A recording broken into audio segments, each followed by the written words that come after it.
Hello दोस्तों, आप सभी का स्वागत है समसामयिक घटना चक्र के इस ऑनलाइन प्लेटफॉर्म पर। मैं मोहित आप सभी का हार्दिक स्वागत करता हूं अपने इस वीडियो में। आज अपने इस वीडियो में चर्चा करेंगे 23 और 24 नवंबर 2025 के इंपॉर्टेंट करंट अफेयर जो विभिन्न पत्र पत्रिकाओं में रहे, आपके परीक्षा के दृष्टिकोण से महत्वपूर्ण है। उन सभी पर अपने इस वीडियो में लोग चर्चा करेंगे। इस क्लास की क्लास पीडीएफ, पीपीटी इत्यादि प्राप्त करने के लिए आप इस वीडियो के पिन कमेंट को चेक करिएगा और पिन कमेंट को चेक करने के बाद वहां पर आपको इसका मासिक पैकेज दिख जाएगा। इस मासिक पैकेज में जो हमारा करंट अफेयर का मासिक पैकेज है, नवंबर महीने का मासिक पैकेज आप ज्वाइन कर सकते हैं, जिसमें आपको प्रतिदिन शाम को 7:30 बजे वीडियो क्लास मिलती है। डेली 10 MCQ का ऑनलाइन टेस्ट मिलता है, क्लास पीपीटी आपको शेयर की जाती है, क्लास पीडीएफ बाइलिंगुअल शेयर किया जाता है, महीने के अंत में कंप्लीट पीडीएफ शेयर किया जाता है, हिंदी इंग्लिश दोनों भाषाओं में पीडीएफ होती है। साथ ही साथ बेस्ट 100 MCQ निकाल के आपके लिए टेस्ट तैयार किया जाता है, जिसे आप ऑनलाइन अटेम्प्ट कर सकते हैं।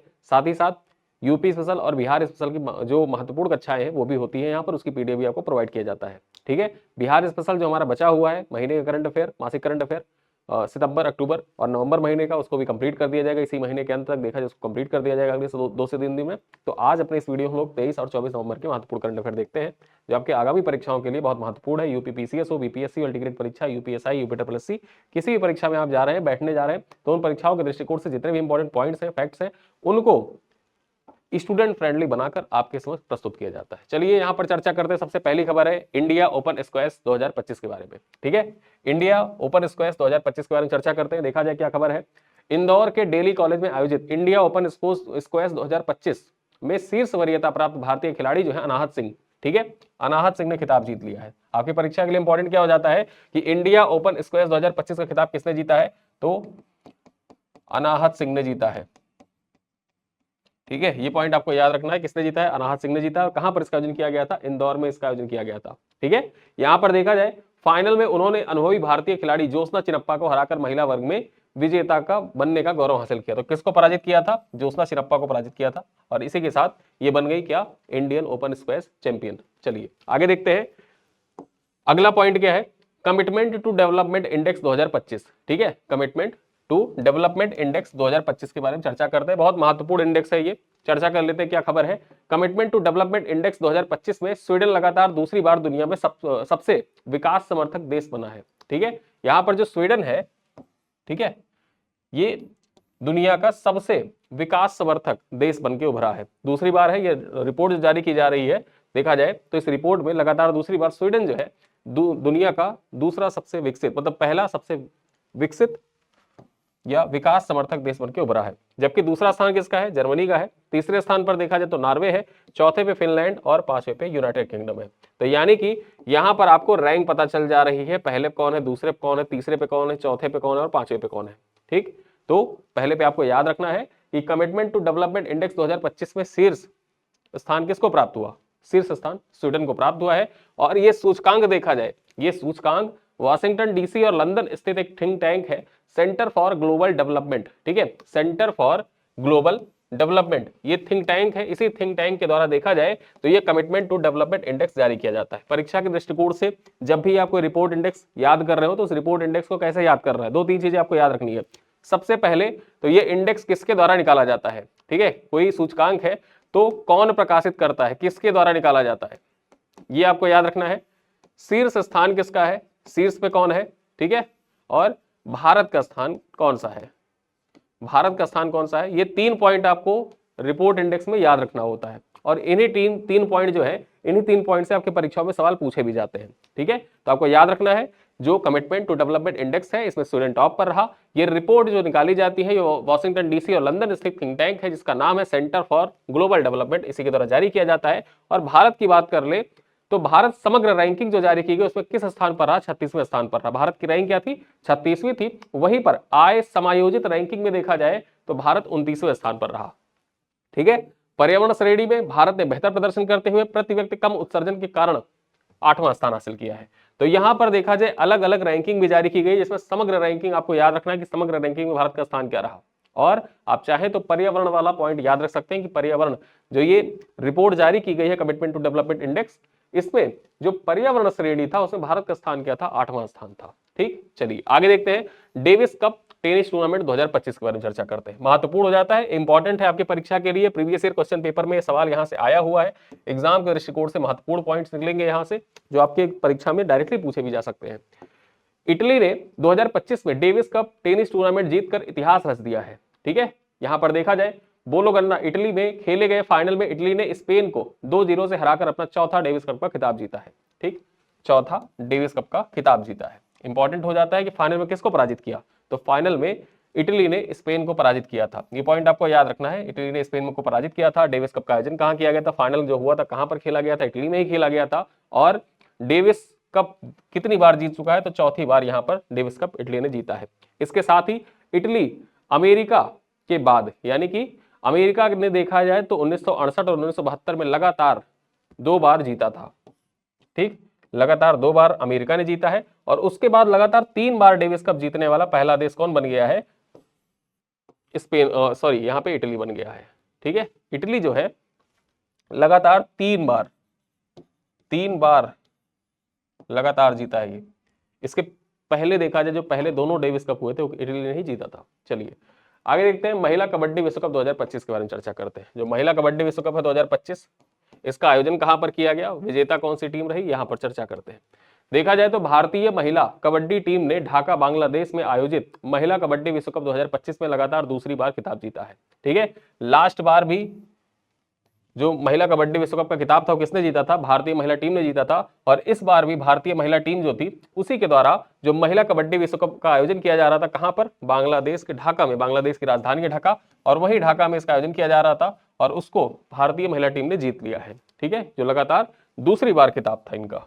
चर्चा करें तो फाइनल में भारत ने किसको पराजित किया, चीनी ताइपे को पराजित किया था। फाइनल मुकाबला जो हुआ था उसमें पराजित किसको किया, चीनी ताइपे को पराजित किया, 35-28 से पराजित किया। यह टूर्नामेंट का दूसरा संस्करण था, पहला संस्करण 2012 में पटना में आयोजित हुआ था।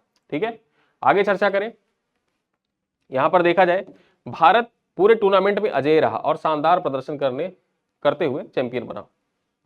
चलिए आगे चर्चा करते हैं, नालसा के नए कार्यकारी अध्यक्ष के बारे में चर्चा कर लेते हैं। महत्वपूर्ण हो जाता है, सवाल आया हुआ है और नई नियुक्तियां जो इंपॉर्टेंट नियुक्तियां होती हैं उस दृष्टिकोण से भी ये पॉइंट आपके एग्जाम के लिए बहुत महत्वपूर्ण हो जाता है।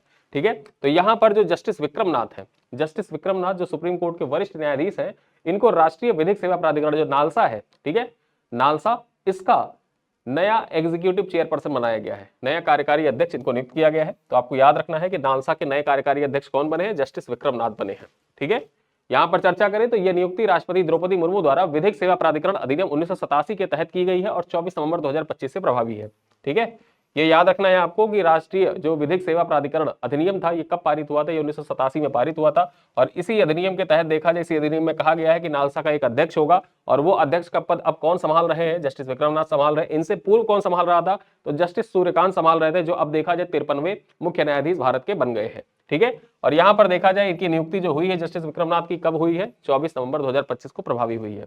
ठीक है, वे जस्टिस सूर्यकांत के उत्तराधिकारी हैं, यानी कि उनका स्थान लिया है और जो अब भारत के मुख्य न्यायाधीश बन गए हैं। ठीक, 53वें न्यायाधीश बने हैं ये। और सबसे खास बात यह है कि हिंदी में शपथ लेने वाले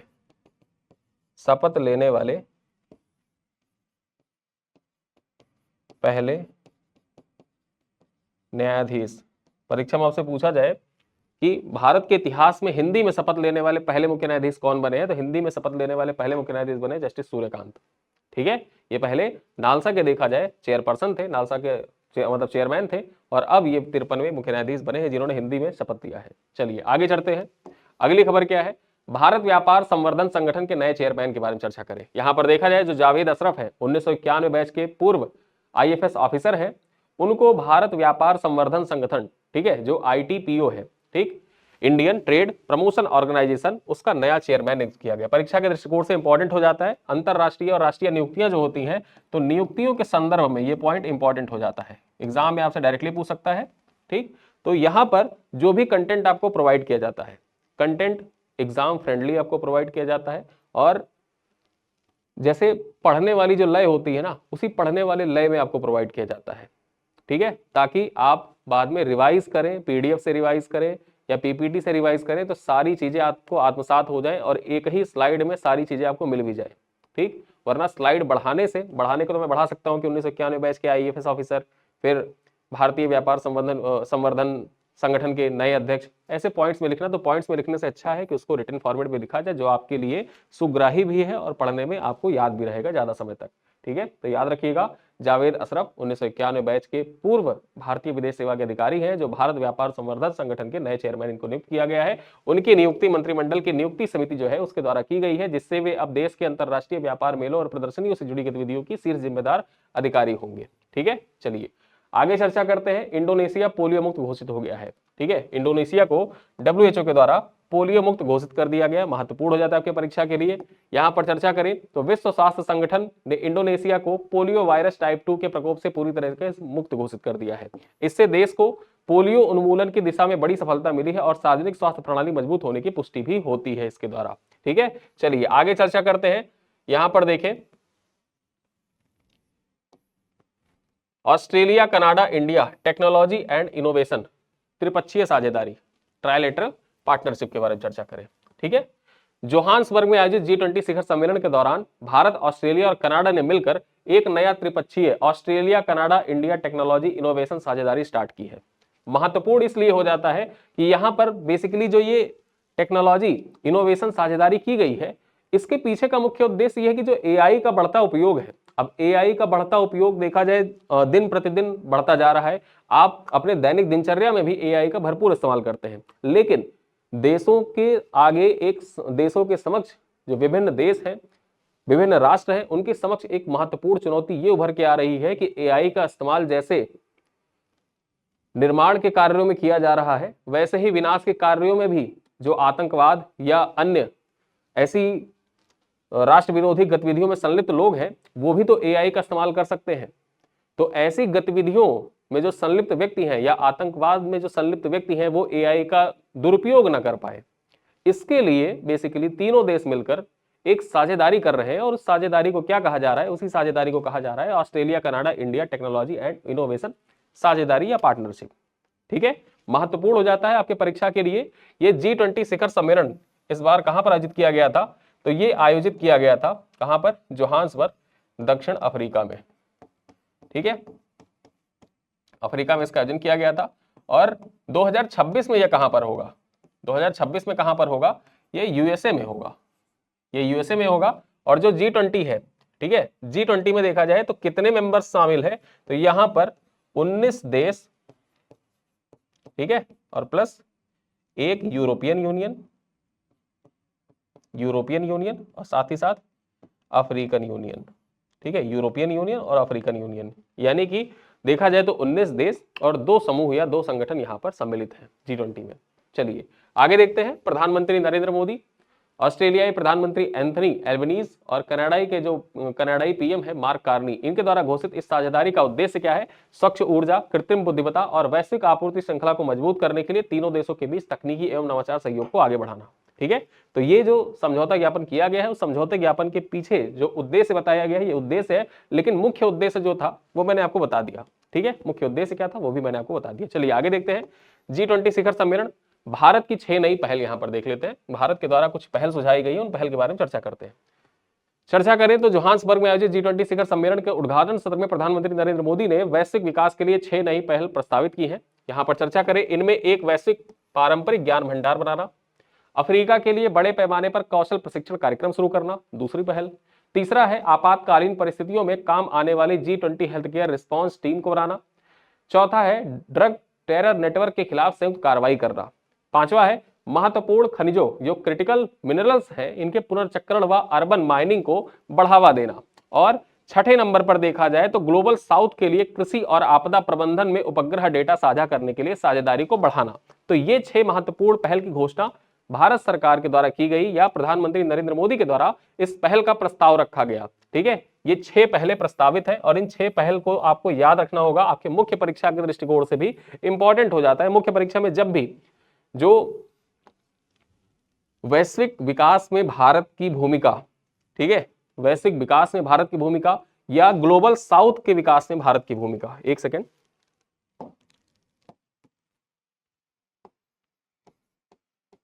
ठीक है, अगर पूछ ले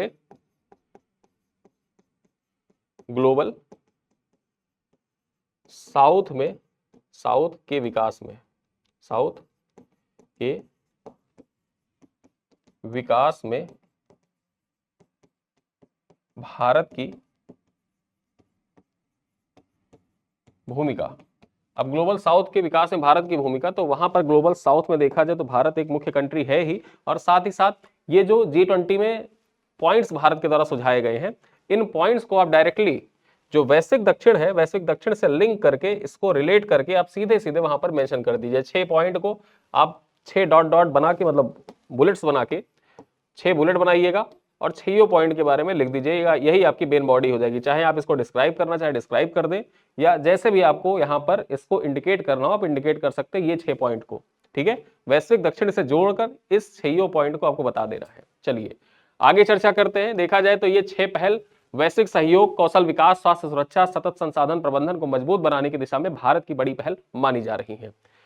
अगली खबर पर चर्चा करें, संविधान का 131वां संशोधन विधेयक 2025।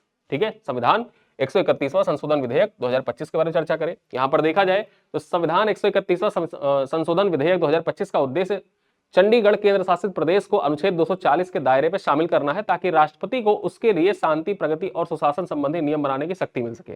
ठीक है, जो चंडीगढ़ है, चंडीगढ़ केंद्र शासित प्रदेश, इसको अनुच्छेद 240 के तहत लाने के लिए, ठीक है, ये संविधान संशोधन विधेयक पेश किया जाएगा।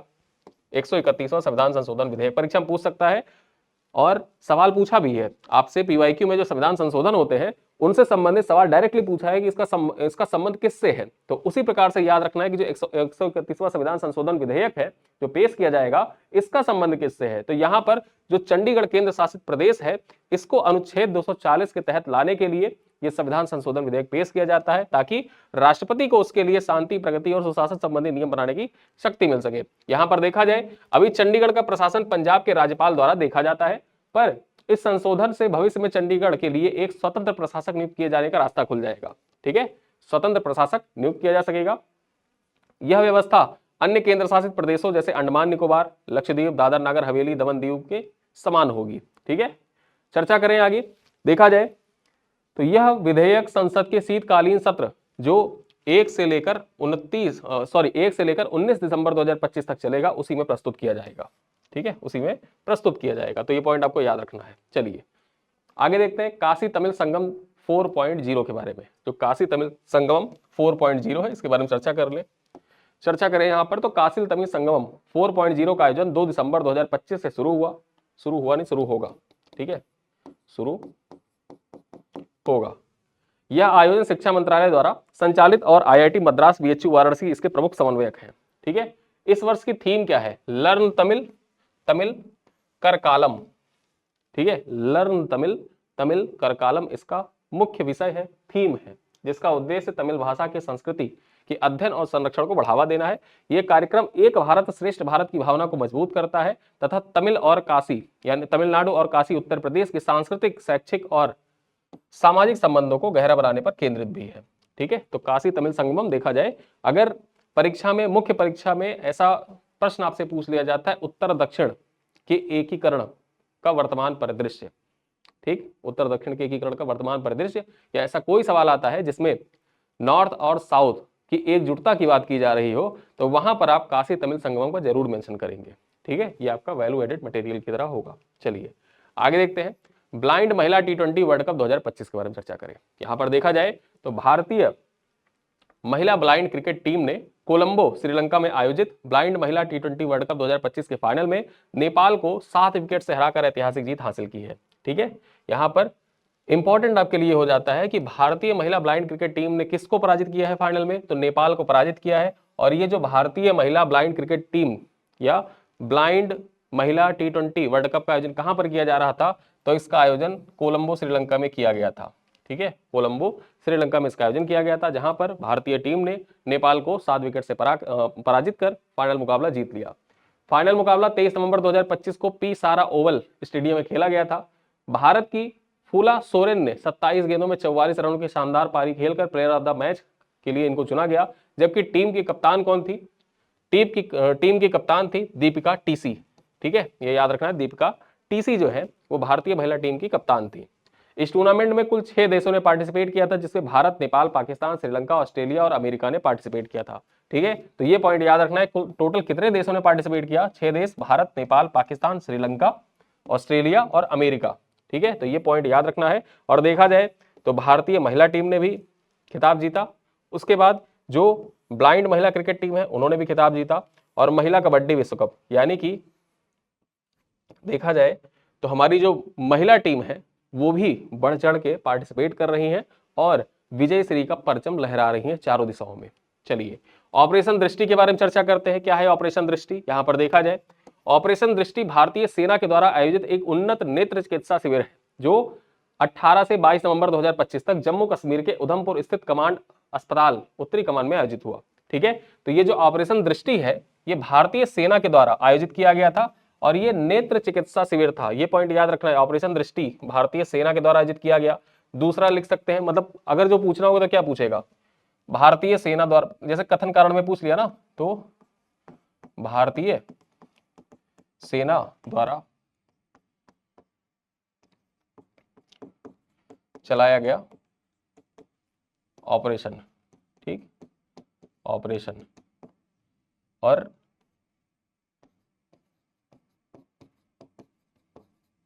आतंकवाद के खात्मे के लिए ऑपरेशन दृष्टि संचालित किया गया। पूछेगा नवंबर 18 से 22 नवंबर 2025 तक भारतीय सेना के द्वारा ऑपरेशन दृष्टि चलाया गया। दूसरा कथन दे देगा आतंकवाद के उन्मूलन के उद्देश्य से इसको संचालित किया गया था। ठीक है, तो यहीं पर क्या हो जाएगा कि जैसे ही आप भारतीय सेना का नाम सुनेंगे तो यही सोचेंगे आतंकवाद के खात्मे से संबंधित होगा। ठीक है, भारतीय सेना के द्वारा संचालित किया गया वो सही है, लेकिन यहां पर समस्या ये है कि आतंकवाद के खात्मे के लिए नहीं था, ये जो भारतीय सेना के द्वारा आयोजित उन्नत नेत्र चिकित्सा शिविर था। ठीक है, तो यहां पर दोनों पॉइंट आपको याद रखना होगा। चलिए देखते हैं, इसे army hospital R&R research and referral जो है उसी के द्वारा, उसी के सहयोग से इसको संचालित किया गया था।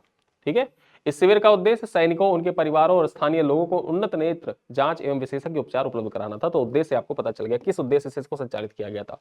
सेना के द्वारा संचालित किया जा रहा था, लेकिन किस उद्देश्य से इसको संचालित किया गया ये पॉइंट आपको यहां से पता चल गया। चलिए आगे देखते हैं।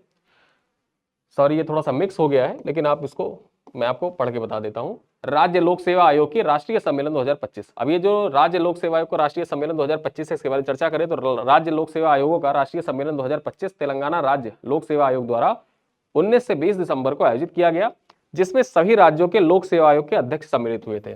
ठीक है, तो यहां पर महत्वपूर्ण जो था, लास्ट ईयर देखा जाए जो राज्य लोक सेवा आयोग के राष्ट्रीय सम्मेलन था, इसका आयोजन यूपी में किया गया था। ठीक है, पिछली बार यहाँ पर 2024 में इसका आयोजन यूपी में किया गया था, उत्तर प्रदेश लोक सेवा के द्वारा आयोजित हुआ था, लेकिन इस बार कहां पर आयोजित किया गया, तेलंगाना में इसका आयोजन किया गया था। ठीक है, चर्चा करें तो सम्मेलन का उद्देश्य आयोगों की कार्यप्रणाली, परीक्षा प्रणाली और चयन प्रक्रिया में विश्वसनीयता तथा पारदर्शिता को बढ़ाना और उसको बेहतर बनाना था।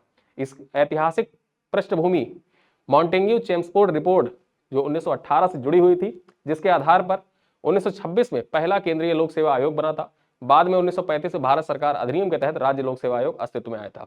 ठीक है, तो यहां पर आपको एक पॉइंट बताना है, एक सवाल मैं आपसे पूछूंगा कि जो केंद्रीय, ठीक है, लोक सेवा आयोग, लोक सेवा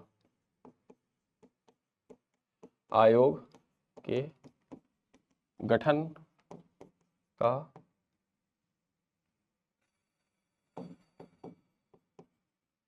प्रावधान किया जाए, ऐसी बात किस रिपोर्ट में कही थी, किस कमीशन की सिफारिश पर, किस कमीशन ने इसकी सिफारिश की थी। बेसिकली सवाल ये है, आपसे पूछना चाह रहा है सवाल, या मैं आपसे पूछना चाह रहा हूं कि किस कमीशन की सिफारिश पर जो केंद्रीय लोक सेवा आयोग था उसके गठन का प्रस्ताव रखा गया। तो इसका उत्तर आप कमेंट बॉक्स में दीजिएगा। चलिए आगे चलते हैं। भारत और इजराइल ने मुक्त व्यापार समझौते के लिए औपचारिक वार्ता शुरू की है। ठीक है, तो भारत और इजराइल के द्वारा मुक्त व्यापार समझौते के लिए जो फ्री ट्रेड एग्रीमेंट होता है उसके लिए औपचारिक वार्ता स्टार्ट कर दी है। चर्चा करते हैं। भारत और इजराइल ने मुक्त व्यापार समझौते के लिए औपचारिक वार्ता शुरू कर दी है। तेल अवीव में केंद्रीय वाणिज्य मंत्री पीयूष गोयल और इजराइल के अर्थव्यवस्था मंत्री जो है निर बरकत, ठीक है, इनके द्वारा वार्ता शुरू करने के लिए टर्म ऑफ रेफरेंस पर हस्ताक्षर किया गया है। ठीक है, टर्म ऑफ रेफरेंस पर हस्ताक्षर कर दिया गया है। इस पहल का मुख्य उद्देश्य क्या है, तो दोनों देशों के बीच एक मुक्त व्यापार समझौते को तैयार करना और फ्री ट्रेड एग्रीमेंट को आगे बढ़ाने के उद्देश्य से ही यह समझौता ज्ञापन जो है यह हस्ताक्षरित किया गया है। जरूर याद रखिएगा कि किसके द्वारा हस्ताक्षर किया गया है, तो पीयूष गोयल और निर बरकत के द्वारा इस पर हस्ताक्षर किया गया है। चलिए आगे देखते हैं। 69वें राष्ट्रीय स्कूल खेलों के तहत अंडर 19 टेबल टेनिस टूर्नामेंट का आयोजन किया गया। ठीक है, यहां पर देखा जाए तो 69वें राष्ट्रीय स्कूल खेलों के तहत अंडर 19 टेबल टेनिस टूर्नामेंट का आयोजन 21 से 25 नवंबर 2025 को जम्मू कश्मीर विश्वविद्यालय के जिमेनिया हॉल में इसका आयोजन किया गया था। यह आयोजन युवा सेवा एवं खेल विभाग जम्मू कश्मीर के द्वारा school games federation of India के तत्वाधान में आयोजित हुआ था। टूर्नामेंट में देश के 34 राज्य एवं केंद्र शासित प्रदेशों के लगभग 400 खिलाड़ियों ने पार्टिसिपेट किया था। ठीक है, चलिए अगली खबर देखते हैं। बहुत महत्वपूर्ण आपके परीक्षा में यह आने वाला खबर है, मिस यूनिवर्स 2025 के बारे में चर्चा करते हैं। चर्चा करें, यहां पर देखा जाए मिस यूनिवर्स 2025 प्रतियोगिता का आयोजन जो हुआ था थाईलैंड में, उसमें मेक्सिको की है फातिमा बॉस। ये कहां की है, मेक्सिको की है। ठीक है, और इन्होंने मिस यूनिवर्स 2025 का खिताब जीत लिया है। फातिमा बास का जो जीत है ये इसलिए भी विशेष मानी जा रही है क्योंकि वे डिलेक्सिया और ADHD से पीड़ित थी। डिलेक्सिया और ADHD। अब यहां पर जो डिलेक्सिया है, डिलेक्सिया में बेसिकली होता क्या है, डिलेक्सिया में बेसिकली होता ये है कि पढ़ने में बेसिकली बाधा उत्पन्न होती है, चीजें याद नहीं रहती हैं। ठीक है, चीजें याद नहीं रहती हैं, पढ़ने में बाधा उत्पन्न होती है। तो पढ़ने में व्यवधान उत्पन्न होने के बावजूद देखा जाए, डिलेक्सिया से पीड़ित होने के बावजूद इन्होंने मिस यूनिवर्स 2025 का खिताब जीता था। एग्जाम में पूछ सकता है आपसे कि मिस यूनिवर्स 2025 का खिताब जीतने वाली फातिमा बास निम्नलिखित में से किस बीमारी से पीड़ित थी। ठीक है, तो यहां पर आपको याद रखना है डिसलेक्सिया। ठीक है, चलो देखा जाए भारत का प्रतिनिधित्व किसने किया था, तो मनिका विश्वकर्मा के द्वारा भारत का प्रतिनिधित्व किया गया था यहां पर, और जो शीर्ष 12 में स्थान बनाने में असफल रही थी। ठीक है, चलिए आगे चलते हैं। नए श्रम संहिता लागू की गई है, जो नया श्रम संहिता है उसको लागू किया गया। तो नए श्रम संहिता जो लेबर कोड है उसके बारे में महत्वपूर्ण पॉइंट्स हैं, उन पे चर्चा करते हैं। यहां पर देखा जाए जो विभिन्न श्रम कानून थे उनके स्थान पर अब 4 नए श्रम कानून होंगे। अलग अलग श्रम कानून थे, बहुत लंबे लंबे श्रम कानून होते थे, विभिन्न जटिलताएं होती थी, तो सारी जटिलताओं को दूर करते हुए अब सिर्फ 4 नए कानून श्रम संहिता जो है इनको लागू किया जाएगा। इनका उद्देश्य पुराने जटिल श्रम कानूनों को सरल बनाना और श्रमिकों की गरिमा, सुरक्षा और न्याय सुनिश्चित करना है। ठीक है, लागू हुई संहिताओं में वेतन संहिता, ठीक, जो 4 संहिताएं वो कौन कौन सी हैं, पहला वेतन संहिता, दूसरा है औद्योगिक संबंध संहिता, तीसरा है सामाजिक सुरक्षा संहिता और चौथा है व्यावसायिक सुरक्षा संहिता। तो ये 4 संहिताएं हैं, चारों संहिताओं को लागू किया गया है। नई संहिता के तहत होगा क्या, श्रमिकों को कई बड़े लाभ मिलेंगे, जैसे फिक्स्ड टर्म कर्मचारियों को अब 1 वर्ष की सेवा पर भी ग्रेच्युटी मिलेगी। ठीक है, वहीं पर सभी श्रमिकों को समय पर न्यूनतम वेतन और ओवर टाइम का दुगना भुगतान अनिवार्य होगा। आगे देखें, 40 वर्ष से अधिक आयु के श्रमिकों को निःशुल्क वार्षिक स्वास्थ्य जांच कराई जाएगी। युवाओं के लिए नियुक्ति पत्र देना अनिवार्य होगा। ठीक है, महिलाओं के लिए समान वेतन और सम्मानजनक कार्य वातावरण सुनिश्चित किया जाएगा। खतरनाक कार्यस्थलों पर श्रमिकों के अधिकतम स्वास्थ्य और सुरक्षा के प्रावधानों का लाभ मिलेगा। ठीक है, और इन सुधारों से होगा क्या कि इन सुधारों से देश में रोजगार, श्रमिक सुरक्षा, उद्योगों में पारदर्शिता को नई मजबूती मिलने की उम्मीद है। और इसी उम्मीद से देखा जाए जो पुराने जटिल कानून थे उन जटिल कानूनों को खत्म करते हुए नए श्रम कानून यहाँ पर लाए गए हैं। ठीक है, तो चलिए ये जो आज की क्लास थी वो तो होती है हमारी समाप्त, लेकिन यहाँ पर आपसे 4 सवाल पूछे गए। इन चारों सवालों के उत्तर आप कमेंट बॉक्स में दीजिएगा। पहला सवाल क्या है कि महिला कबड्डी विश्व कप 2025 का आयोजन किस देश में किया गया, भारत में, नेपाल में, बांग्लादेश में या इंग्लैंड में।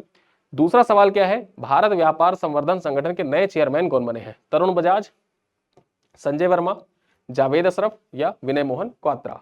ठीक है, वहीं पर नालसा के नए कार्यकारी अधिकारी कौन नियुक्त किए गए हैं, justice Surya Kant, justice Vikram Nath, justice Sanjay Kaul या जस्टिस DY चंद्रचूड़। ठीक है, और अंतिम सवाल है, डेविस कप 2025 का विजेता देश कौन सा है, स्पेन, फ्रांस, अमेरिका या इटली। ठीक है, तो ये 4 प्रश्न हैं, इन चारों प्रश्नों का उत्तर आप कमेंट बॉक्स में दीजिएगा। साथ ही साथ मैंने आपसे इतिहास का भी एक सवाल पूछा है जिसका उत्तर भी आपको कमेंट बॉक्स में देना है। ठीक, तो इसी के साथ ये वीडियो होता है यहीं पर समाप्त। मिलते हैं अगली क्लास में, तब तक के लिए बहुत बहुत धन्यवाद।